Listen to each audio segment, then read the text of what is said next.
Welcome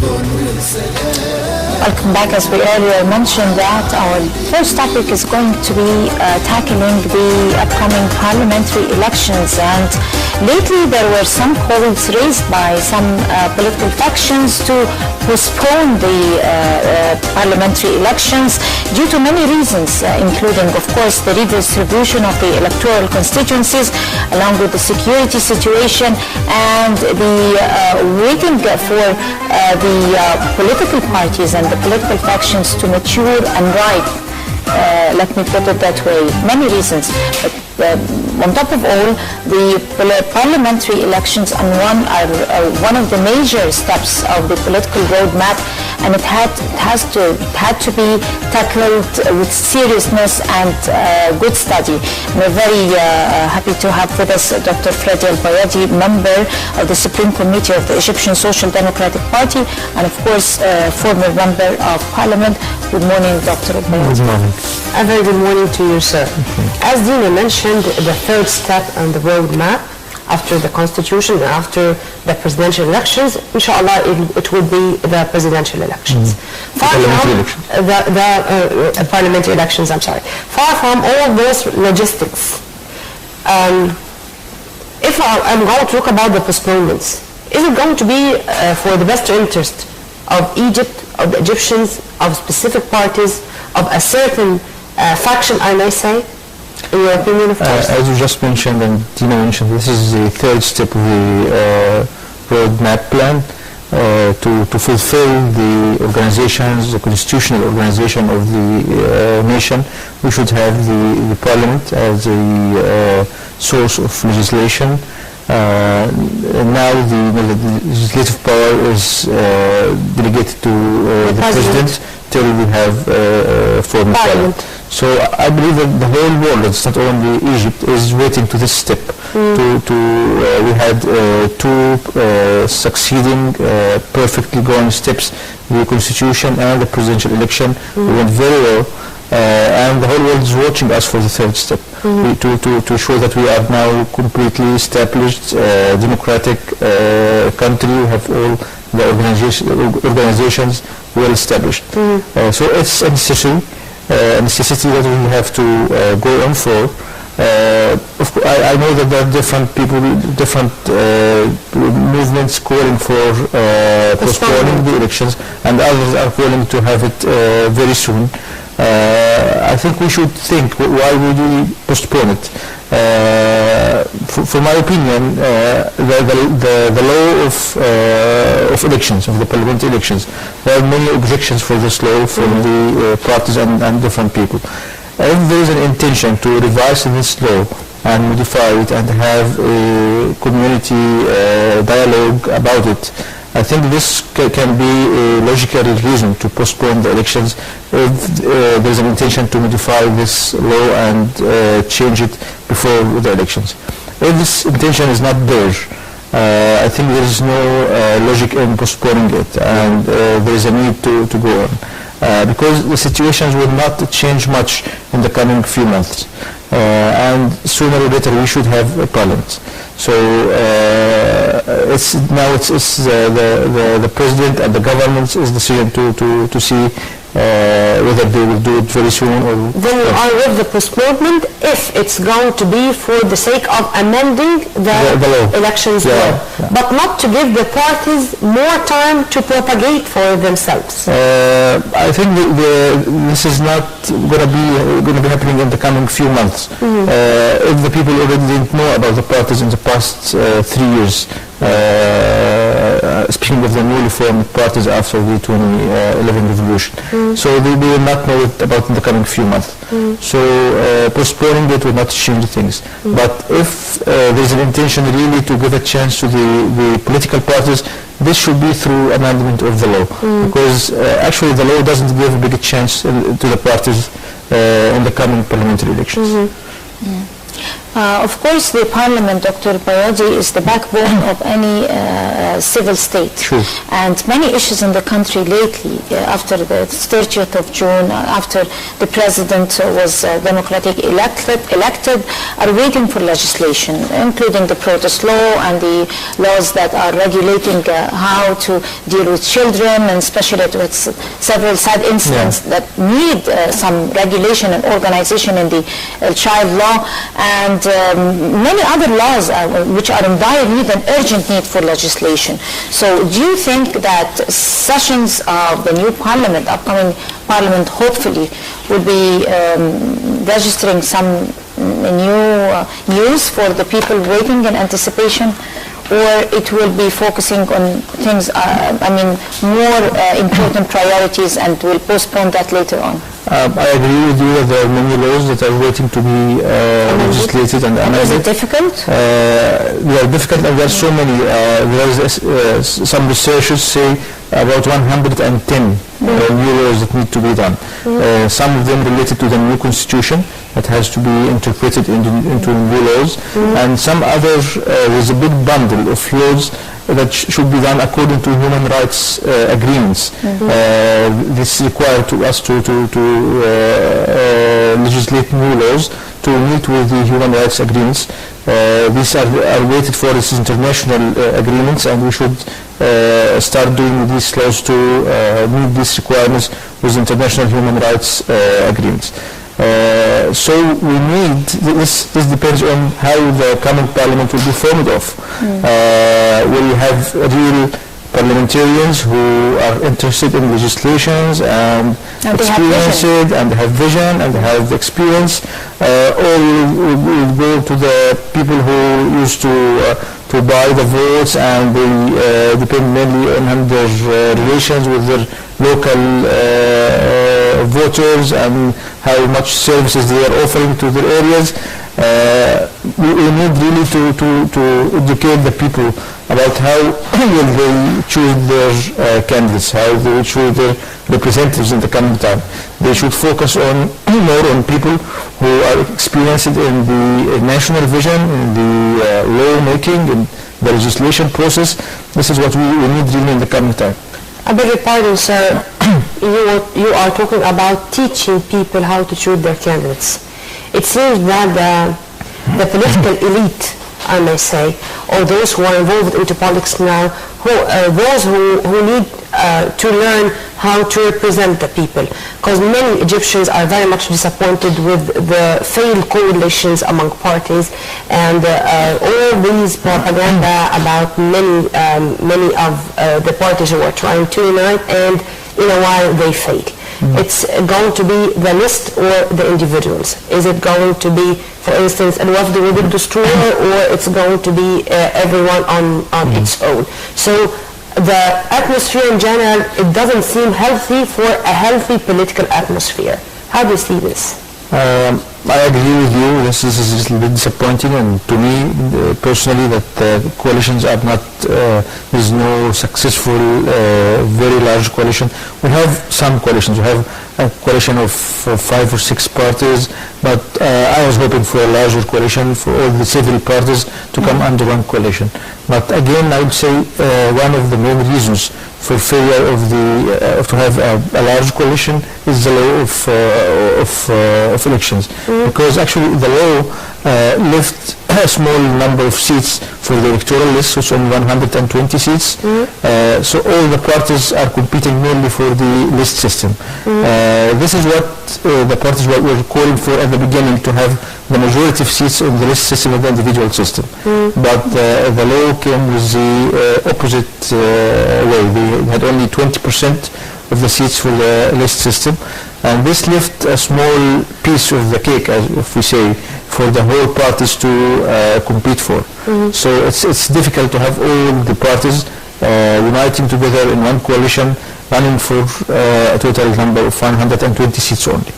I believe if this part was amended and there was a larger number of seats for the list system instead of the individual system, this will give more chance for the parties to unite together under a larger coalition. Going back to those issues or let me put it that way, the issues that are waiting for legislation that contradict, I'm not talking about the issues that came in the new constitution, but I'm talking about articles who are supposed to be amended or modified or changed and contradict with the international conventions that Egypt signed, Geneva conventions and the UN conventions and all that. So how are you as members, I mean, if of course members of the parliament, given the fact that you are a former member of parliament, do you think the parliament is going to meet some difficulty trying to handle this contradiction with the, I mean, violating those conventions? Would it be regarded as a violation? How would it be handled by international community? Of course, there are some agreements, international agreements, that are really compulsory, and we have to follow them. So any laws that are contradicting these agreements that Egypt signed and agreed for should be changed. And this is not a choice. This is something like obligatory thing. Yeah. If you already signed for international agreement and you affirm this signing for it, then you should interpret it into laws. Otherwise, you cannot do it. But there are agreements that are signed, but there is no affirmation for this signature, then you are not obliged to follow them.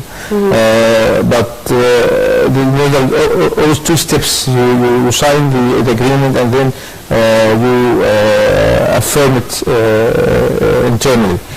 So if we affirm any agreement after signature, then it becomes obligatory and should be changed into laws. And anyone can have a case in the Constitutional Court that against a law that's not going on with an international agreement. What happens in that case if the case doesn't fit with the international agreement? I mean, I know that there might be sanctions and there might be banning from some meetings in the UN and some punishments and penalties that would fall on Egypt, but what if it doesn't fit, if it's urgent that you have to change it? I think that there should be a problem in this case, that we need to negotiate with the international organization if our case can wait or can delay the applying of these laws for a certain time. But I believe that we should stick to the agreements, international agreements we agreed. Have we met such a case like the one mentioned by Dina? Have we met something like that before? Like which one? I mean, whenever there is a law or something to be implemented in Egypt which does not cope with the international codes? There's nothing at the top of my head now, but... Let me go a little bit back before the elections, before having a parliament. According to the law, with the list of individual issue, many analysts were saying that this is to prevent the infiltration of the past regime's men, whether from the NDP or from the terrorist brotherhood organization, the Freedom and Justice Political Party. Do you think that this law, with the current situation, is really to prevent this from happening? And if not, what to do to reach this aim, to achieve this target? I don't think the current law will fulfill what you're saying. I think the individual seats are an easier chance for anybody to sneak through. Those who have the money, who have the local popularity, can gain the individual seats. Giving more chance for the electoral list will reduce those people who don't want to be in the parliament to sneak through the electoral lists. Because if you trust a certain party and you know the policy of the party, it's a completely civil party that is not accepting anybody from Muslim Brotherhood people. Sir, I'm sorry for the interruption, but do you think that Egyptians have not yet learned the lesson? I mean, do you think that they are going to commit the very same mistakes again and to elect those who had taken us hundreds of years back, unfortunately, to represent them once again in the parliament? They will not run with this slogan written above their heads that they are Muslim Brotherhood. They will use I'm afraid that some people are not known. They have some people that will they can be bought. They can pay money for people that are not known that they belong to them, but when they go to the parliament they will fulfill their needs in the parliament. So this is a trick they can use. Political games, you mean? Yeah. And in the individual system, people sometimes they get fooled by those who have more money, who are offering more services to the local areas. But I don't think many people will vote for people who can run directly under the slogan of the Muslim Brotherhood. Right. Dr. Elbaiady, you are a member of the Supreme Committee of the Egyptian Social Democratic Party, and add to that you were a former member of parliament, and people now who are in favor of postponing the parliamentary elections are debating that the political parties have a real problem. They haven't matured yet, and they are more divided than united, and they don't have the power and authority of mobilizing forces on the streets, unlike the political Islam, who were excellent with that. Add to that the political bribes, then the equation won't be good. So with your experience as a former member of parliament and also a member of a political party, how do you see the political parties in Egypt? Do you feel that they still need some time to gain ground, to gain force on the ground, or do you think time is not on the side of political parties if parliamentary elections are postponed? Well, I believe that the comparison is not fair between the political parties and the political Islamists or the Muslim Brotherhood groups for two main reasons. The first reason, the history time. The Muslim Brotherhood have been on ground for almost 100 years. The financial resources they used to millions of dollars they got, and they were able to buy the votes by offering financial support to many families all over the country. This is not actually available to the political parties. A political party to be actually judged on or to be tested, it's not an NGO, and this people should know very clearly that there's a big difference between a political party and an NGO or social services group, a charity group who is offering services to the people. A political party is working upon a political agenda. They have their political programs. So to test a political party, it's one of two things: either this party to have his representatives in the parliament and to see how these representatives are performing, or to form a government. The political party will form the government and see how this party is functioning. Till this time, we didn't see any political party who formed the government or who had a majority in the parliament and to judge its performance. So the time alone is not enough to give power to the political parties. But we should empower them by giving them a chance in the coming parliament. Like the Constitution, for example, gives some what we call positive affirmation to certain groups like the women, the young people, the Christians, the handicapped, all these groups who were not actually represented in a normal way in the parliament. So they gave them some more advantage to be represented only for the coming time, so that people can see the performance of those groups who are not represented by a normal way. I believe the parties need the same chance. They need to be given some chance through the law to be actually represented in the coming party, and people would see the performance of the parties in the coming parliament. And I believe it can be also for a transitional time, maybe for the coming parliament only, so that they become really filtered by the people. When they see their performance in the parliament, they will see that this party is really meeting the needs of the people through the laws that they are making, through the program they are making. Then time will tell, and tomorrow is another day. Yes. Dr. Freddy Elbaiady, member of the Supreme Committee of the Egyptian Social Democratic Party and former member of Parliament, thank you very much for being with us, sir. You're welcome. Have a very good day. Thank you. Now, it's time to live some minutes with the great veteran architect Hassan Fathi with our dear colleague Dina Yunus. Stay tuned.